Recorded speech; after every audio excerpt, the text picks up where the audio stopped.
오늘 말씀의 제목은 내가 너와 함께 함이라입니다. 성도님들은 혹시 하나님께 이런 질문을 혹시 던져본 적이 있으신가요? 하나님, 왜 나를 이렇게 안 돌아보십니까? 정말 고통스러운 그런 상황 가운데서 마치 하나님이 안 계신 것처럼 느껴질 때, 혹은 하나님께서 나를 버리신 것은 아닌가 하는 그런 생각이, 의심이 들 정도로 그런 마음의 그 무너짐 앞에서 하나님 앞에서 혹시 탄식했던 그런 경험은 없으신가요? 어, 있으시군요. 네, 네, 네. 이 땅을 살아가다 보면은 이렇게 예기치 못한 그런 문제들 앞에서 이러한 질문을 품게 되는 그런 날들이 반드시 옵니다. 그런 상황을 만나게 됩니다. 이사야서의 오늘 본문에 등장하는 이스라엘 백성들도 마찬가지였습니다. 오늘 본문 이사야서 41장의 그 역사적인 배경은 이스라엘 백성들이 바벨론의 포로로 끌려간 그 이스라엘 백성들을 향해서 이사야 선지자가 예언을 하는 그런 말씀입니다. 이사야는 BC 한 700년경에 활동했던 선지자입니다. 그러니까 본문은 이사야가 앞으로 약 150년이나 지난 후에 일어날 일들을 예언하고 있는 것입니다. 이사야서 39장이 이렇게 끝나는데요. 유다 백성들이 우상 숭배의 죄와 그리고 하나님의 말씀에 불순종한 죄로 그들이 바벨론의 포로로 끌려가게 될 것이다 라는 예언으로 이사야서 39장이 마무리가 됩니다. 이 예언은 마침내 성취돼서 BC 586년에 시드기야 왕 때 그 이스라엘 백성이 바벨론에 70년간 포로로 끌려가게 됩니다. 말이 70년이지요. 아마 한 평생인 것 같습니다. 70년이라면 우리 한 평생인데요. 70년을 타국에서 포로 생활을 한다고 생각을 해보십시오. 처음에는 아마 자신의 삶을 돌아보고 회개하고 하나님 앞에서 막 회개하면서 하나님의 그 회복의 때를 간절히 소망하면서 기다렸을 것 같습니다. 그러나 그 시간이 점점 길어진다면 점점 이스라엘 백성은 소망을 잃어가면서 이렇게 탄식했을 것 같습니다. 하나님, 왜 이 백성을 안 돌아보십니까? 라는 탄식이 아마 저절로 나왔을 것 같습니다. 이스라엘 백성도 마찬가지였습니다. 이사야서, 우리 다 함께 이사야서 40장 27절 말씀을 함께 읽겠습니다. 야곱아, 어찌하여 내가 말하며 이스라엘아, 내가 이르기를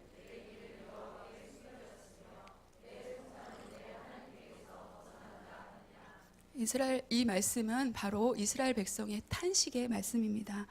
하나님, 왜 나를 안 돌아보십니까?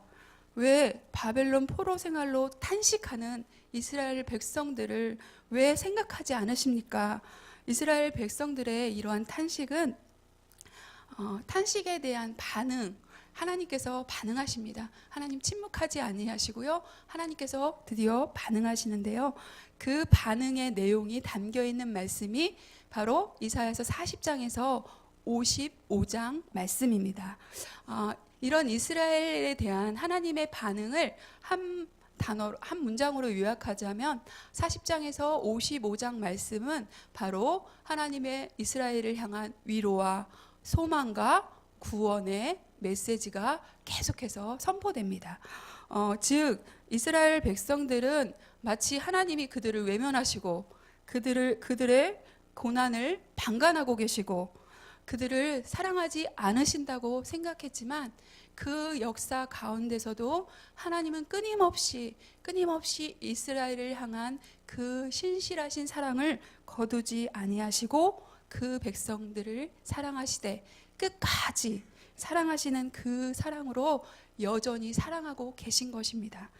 그래서인지 하나님은 오늘 본문에 이스라엘 백성을 통해서 이스라엘 백성들에게 하나님 당신이 어떤 분이신지, 또 이스라엘 백성은 하나님께 어떤 존재인지 오늘 본문에서 그것에 대해서 계속해서 알려주고 계신데요.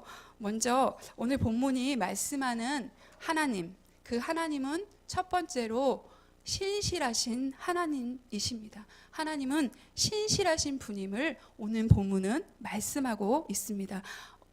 이사야서 41장 8절 말씀을 보면요. 그러나 나의 종 너 이스라엘아 내가 택한 야곱아 나의 벗 아브라함의 자손아, 이렇게 뭔가 계속해서 하나님이 거듭 같은 이렇게 다른 표현이지만 똑같은 내용을 강조하고 있는 듯한 그 표현이 계속해서 나오는데요. 하나님께서 이스라엘 백성을 결코 버리지 않고 끝까지 사랑하시는 그 이유에 대해서 이사야서 8장에서는 41장 8장에서는 지금 말씀하고 계신 것입니다. 먼저 이스라엘 백성이, 그러니까 하나님은 이스라엘이 바로 나의 종이기 때문에 내가 결코 너희들을 버리지 않겠다, 이렇게 말씀하십니다. 그 당시 종은 주인의 아주 귀한 자산이었습니다. 그리고 귀한 소유였습니다. 그런데 어떤 주인이 그 귀한 소유인 종을 함부로 버리겠습니까? 그러니까 하나님께서 너는 나의 종, 곧 나의 소유이기 때문에 내가 결코 너를 버리지 않을 것이다, 이렇게 말씀하고 계신 것이고요. 두 번째, 나의 택한 야곱아, 이런 표현은 창세기를 보면 우리 야곱의 그 일생을 살펴보면요, 야곱에게는 하나님께 택함 받을 만한 어떠한 의로운 모습도 도무지 찾아볼 수가 없습니다. 야곱에게는 그 하나님께서 백성 삼으실 만한 아무런 근거가 없습니다. 그럼에도 불구하고 야곱을 하나님이 택하셨기 때문에 창세기 역사를 보면 끊임없이 야곱의 인생을 하나님께서 돌보십니다.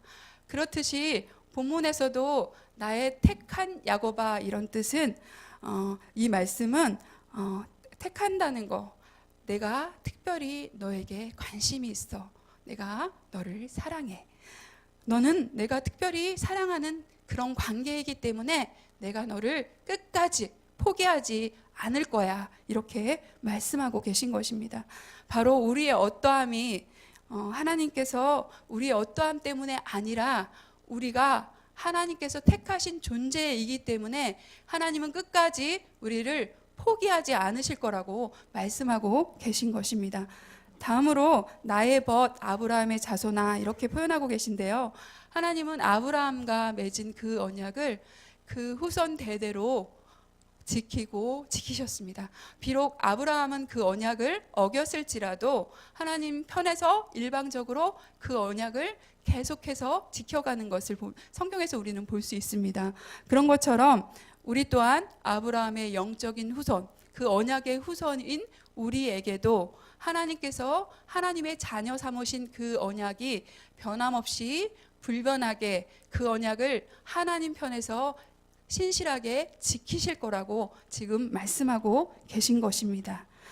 그래서 우리는 우리의 어떠함이 아니라 하나님의 그 신실함 때문에 하나님께서 항상 우리를 돌보신다는 것을 늘 기억해야 합니다.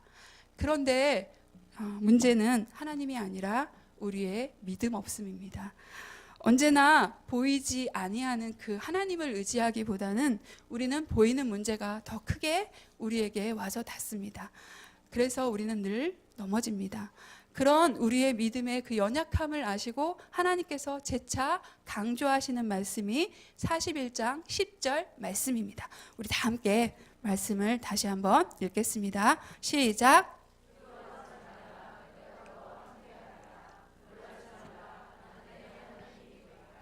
내가 너를 굳세게 하리라. 참으로 너를 도와주리라. 참으로 나의 의로운 오른손으로 너를 붙들리라. 하나님이 우리의 하나님이 된다고 말씀하십니다. 그리고 그 하나님이 우리를 굳세게 하시겠다고 말씀하십니다. 여기서 굳세게 하리라, 그 말씀은 우리의 마음을 강하게 하시겠다는 그런 표현입니다. 그리고 또 여기서 우리 또 이렇게 말씀하십니다. 내가 너를 도와주리라. 여기서 도와주겠다는 그 표현은 어떤 위험한 상황에 처해 있을 때 그가 다치지 않도록 그를 보호하고 둘러싸서 보호하겠다는 그런 표현도 있지만, 성경에서 이 단어가 쓰인 실제적인 예를 보면요, 궁핍한 상황에 빠졌을 때 물심양면으로 그의 모든 필요들을 채워주는 것, 그게 돕는다는 단어로 똑같은 단어가 사용되었습니다. 그러니까 하나님께서 우리의 마음을 굳세게 해주면 물론이와 우리를 모든 위협으로부터 보호해 주시고 지켜 주시면 물론이거니와 또 우리의 모든 필요들을 다 채워주시는 게 바로 하나님께서 우리를 도와주시겠다는 그 표현에 다 포함되어 있는 것입니다. 그냥 말로만 도와주겠다는 것이 아니라 실제적인 모든 필요를 하나님께서 다 채워주시겠다고 말씀하고 있는 것입니다. 그러니까 한마디로 요약하면요, 너는 나만 믿어. 내가 너와 함께 할 거야. 내가 결코 너를 포기하지 않을 거야. 이렇게 말씀하시는 겁니다. 그러니까 우리 앞에 직면한 모든 어려운 상황 앞에서 두려워하지도 놀라지도 말라고 말씀하고 계십니다. 하나님은 이렇게 늘 변함없이 신실하십니다. 그런데 우리는 그 하나님을 이 성경책 안에 가둬두고 문자로만 알고 있는 것은 아닐까요? 우리에게 그냥 문자로만 존재하시는 분이 아닐까요? 오히려 하나님을 성경책 안에 모셔만 두고 우리의 삶에서 직접 역사하지 못하도록 그렇게 살아가는 것이 우리의 믿음 없음이 그것이 문제가 아닐까요? 그래서 매 순간 어떠한 상황이든지 그 상황을 그냥 그대로 받아들이는 것이 아니라 믿음의 눈으로 재해석하는 것이 꼭 필요합니다. 그 훈련이 우리의 삶에서 매일매일 필요합니다. 저는 어렸을 때 불신 가정에서 자랐습니다. 믿음의 가정에서 자라지 않았습니다. 그래서 물론 어렸을 때 뭐 주일학교, 초등학교 주일학교도 다녔고요. 청소년 때 교회도 다녔고 또 청년 때도 그러니까 오래 다니지는 쭉 이어서는 안 다녔는데 잠깐 다니다 말다 계속 그랬던 것 같아요. 그런데 정착을 하게 된 건 성인이 되어서고요. 그리고 하나님을 인격적으로 만난 것은 성인이 되어서 만났습니다. 그래서인지 제 안에는 늘 그 두려운 마음이 늘 참 많았습니다. 제 안에 그 두려움이 떠나고 믿음이 작동하기까지는 참 오랜 시간이 걸렸습니다. 그런데 두려움은 외부적인 영향, 그 환경 탓도 물론 있습니다. 그렇지만 그 환경을 내가 어떻게 바라보고 그것을 해석하고 받아들일 것인가, 그것 바로 우리 안에 내적 요인도 내가 두려움을 어떻게 대면하고 그것을 어떻게 극복하는지 내 안에 그 내적 요인이 그것을 많이 좌우한다는 것입니다. 제가 이것을 깨달은 한 사건이 있었는데요. 제가 신학교에 재학 중일 때였습니다. 신학생이고 또 하나님 앞에서 오랜 시간 많은 훈련을 받았기 때문에 저는 그래도 나름 믿음이 있다고 생각했는데요. 그러던 어느 날 아침에 학교에 등교하려고 준비를 하고 있을 때였는데요.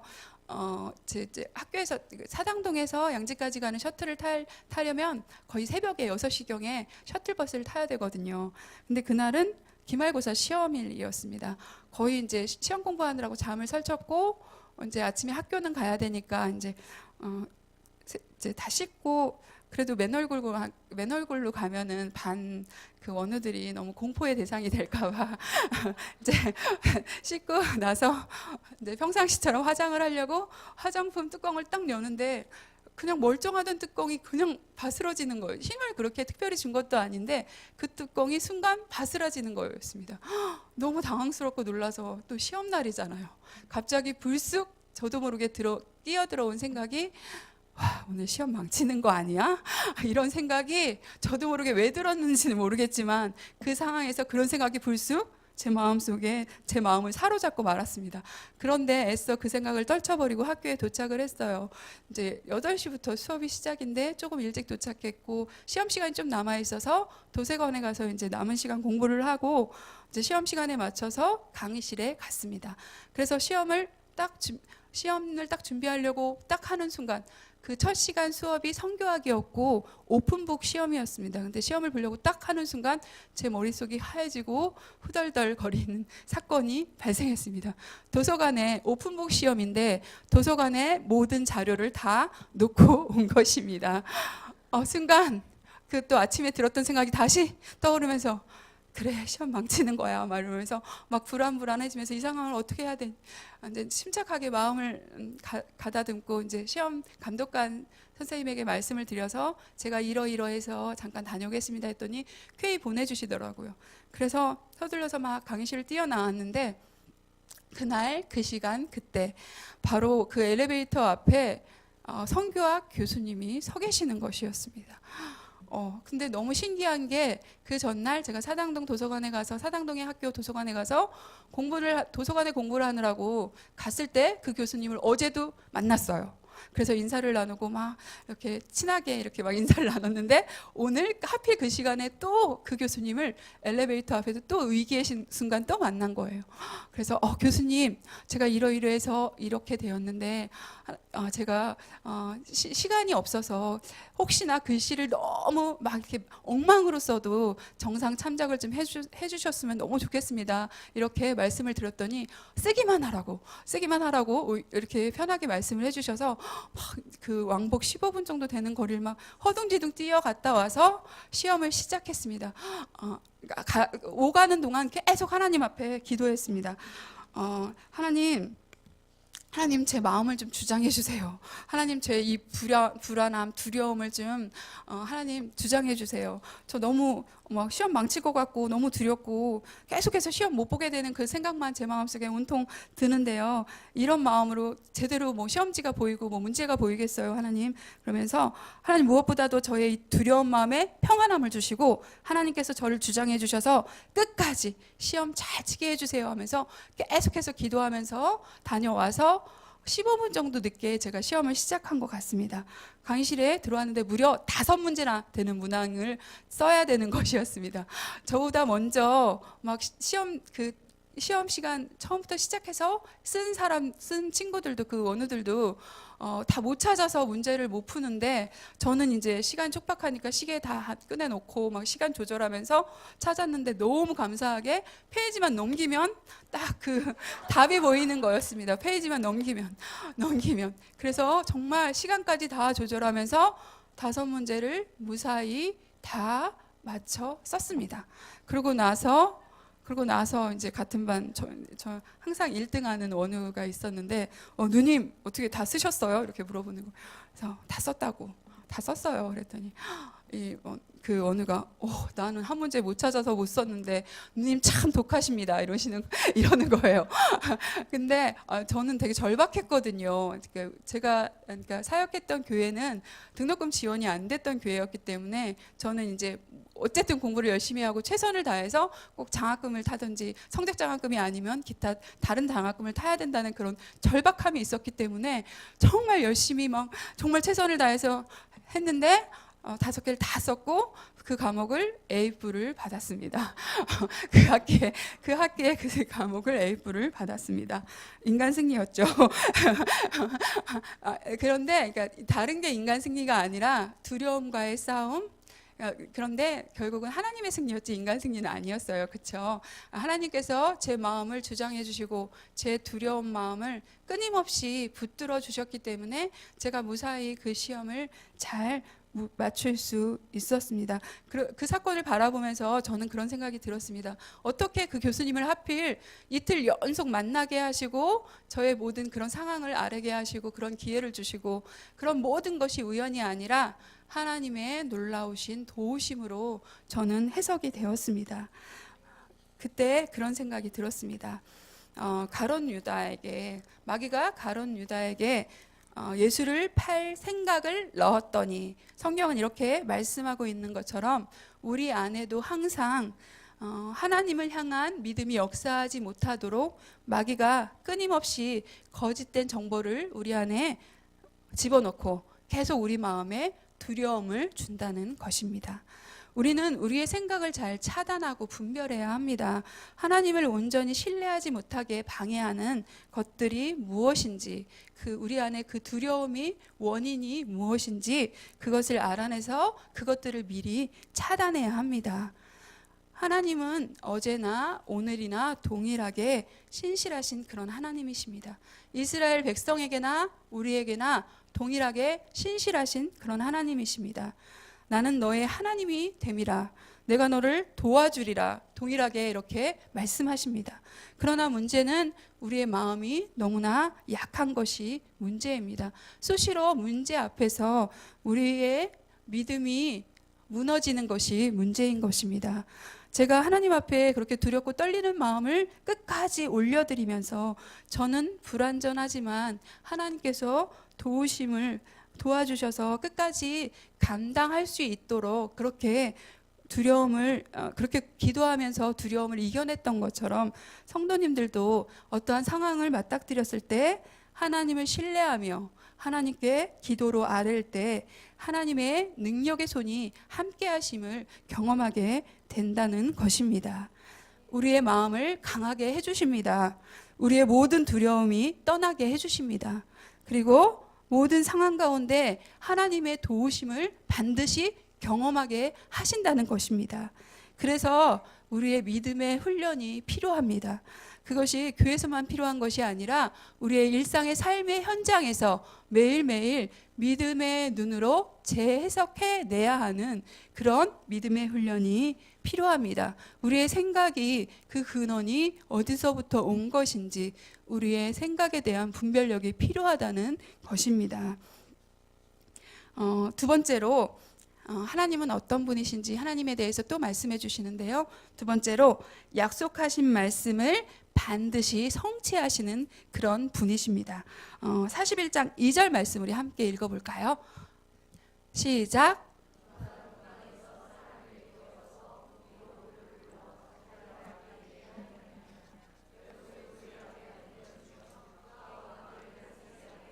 그들이 그들의 칼에 티끌 같게 그의 활에 불리는 초계 같게 하매. 하나님께서 장차 동방에서 한 사람을 세워서 즉 한 정복자를 세워서 열국을 정복하게 하실 것이라는 말씀을 하십니다. 이 정복자가 구체적으로 이사야서 45장 1절에서는 바로 고레스라고 그렇게 말씀하고 계십니다. 역사적으로 BC 539년에 고레스가 페르시아와 메대를 통합한 후에 바벨론을 정복해서 페르시아 제국을 세우게 됩니다. 페르시아는 바벨론 동쪽에 있는 아주 작은 나라였습니다. 그래서 이 나라는 결코 바벨론과 게임이 되지 않는 그런 나라였습니다. 바벨론의 적수가 될 수 없는 그런 나라였습니다. 그런 페르시아가 자기보다 훨씬 강대국인 메대를 합병하게 되고요. 더 나아가서는 바벨론까지 정복하게 된 것입니다. 어떻게 그 작은 페르시아가 이런 일이 가능했을까요? 45장 1절 말씀 우리 함께 읽어볼까요? 여호와께서 그의 기름 부음을 받은 고레스에게 이같이 말씀하시되 내가 그의 오른손을 붙들고 그 앞에 열국을 항복하게 하며 내가 왕들의 허리를 풀어 그 앞에 문들을 열어 성문들이 닫히지 못하게 하리라. 하나님께서 하나님의 뜻을 이루기 위해서 힘없고 작은 나라인 페르시아에서 고레스를 종으로 부르셔서 그에게 기름 부으시고 강력한 힘을 그에게 부어주셔서 하나님께서 그를 통해 그 모든 그 나라들을 그를 통해서 그의 힘이 강성해지게 하시고 그래서 그를 통해서 바벨론을 정복하게 하실 거라고 지금 말씀하고 계신 것입니다. 우리는 역사의 주권이 강대국의 힘에 있다고 힘의 원리에 힘의 논리에 의해서 세계가 흘러간다고 생각하지만 이 말씀을 보면 하나님만이 150년 전부터 이 일을 계획하시고 그것을 성취하신 역사의 주권자 되시는 하나님이심을 우리는 볼 수 있습니다. 그렇다면 하나님께서 고레스를 이렇게 강성하게 하셔서 이루고자 하신 뜻은 무엇일까요? 그것은 하나님의 선민인 이스라엘 백성을 바벨론 포로에서 해방하기 위해서 바로 고레스에게 기름을 부으시고 그의 힘에 강성함을 더해 주셔서 그러니까 페르시아 제국을 세울 수 있도록 하나님께서 도와주신 것입니다. 사실 그 당시 이스라엘은 역사의 무대에서 이미 사라졌습니다. 그들은 나라도 없이 바벨론 각지에 흩어져 있는 이름 없는 민족이 되어버렸습니다. 그런데도 하나님은 그들을 결단코 포기하지 아니시고 그들을 다시 회복시키기 위해서 동방의 사람 고레스를 감동하여 부르시고 그를 통하여 역사하신 것입니다. 이렇게 강대국의 힘의 논리로 역사가 이루어지는 것이 아니라 하나님의 구속사를 중심으로 그의 백성을 구원하기 원하시는 하나님의 구원의 역사를 중심으로 세계 역사가 이루어지고 있는 것을 우리는 볼 수 있습니다. 사랑하는 성도 여러분, 저는 사람들 앞에 서는 것을 너무 싫어합니다. 그럼에도 불구하고 이 자리에 서 있지만 싫어하는 그런 성격이었습니다. 사람들 앞에 서서 말하는 거는 더 싫어합니다. 그런데 그러니까 제가 이 사역의 길을 하나님께서 콜링하실 때 얼마나 싫었겠습니까? 신학교를 졸업하고도 한 1년 정도를 하나님 저 그런 사람 아닙니다. 잘못 보셨어요. 막 저 아니에요. 막 전 사역 안 해요. 저는 그냥 평신도로 얼마나 좋아요. 평신도를 이렇게 자원해서 드리는 게 그게 훨씬 좋아요. 막 이러면서 오랫동안 버텼거든요. 그럴 때마다 참 오랫동안 거절했는데 그럴 때마다 하나님 제 마음속에 내가 너를 통해서 일할 거야. 네가 하는 거 아니다. 늘 이렇게 말씀하셨어요. 처음에는 그게 어떤 말씀인지 몰랐습니다. 그렇죠. 하나님 저를 통해서 하시겠죠. 그런데 아니에요. 말하면서 그런데 저 못해요. 계속해서 이렇게 거부했었는데 그 말씀이 사역의 현장에 나와서 사역의 연수가 한 해, 두 해 더해질수록 사역은 하나님이 저를 통해서 하시는 일을 보는 거구나, 경험하는 거구나. 그냥 함께 가서 힘드신 분들과 함께 예배하고 찬양하고 말씀을 나누고 난 것뿐인데 그분들이 다시 회복되고 하나님의 은혜로 다시 그 마음이 무너진 마음들이 다시 세워지고 힘을 얻는 것을 보면서 하나님이 하시는 것을 보는 거 이런 거구나.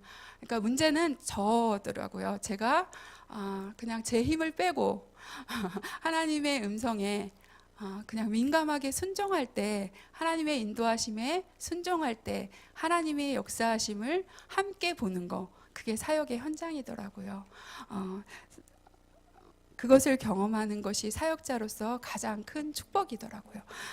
사랑하는 성도님들 저처럼 혹시 어떤 일 때문에 무엇 때문에 성도님들은 두려워하십니까? 혹시 신실하신 하나님을 신뢰하지 못해서 온전히 신뢰하지 못해서 두려워하시는 것은 아닐까요?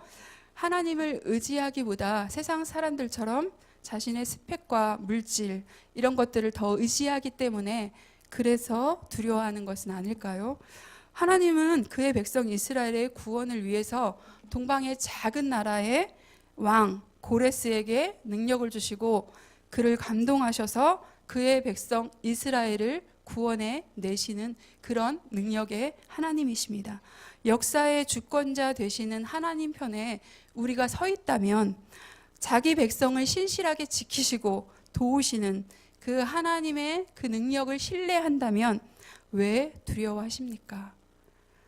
자신의 힘을 의지하고 하나님을 두려워하지 않았던 세상의 모든 왕들을 보면은 그 성경의 인물이던 또 그 다른 나라의 왕들이던 그 모두 역사 속에서 아무리 큰 바벨론의 제국의 왕일지라도 역사 속에서 사라지는 것을 보게 됩니다. 하나님의 심판이 그 가운데 임하는 것을 보게 됩니다.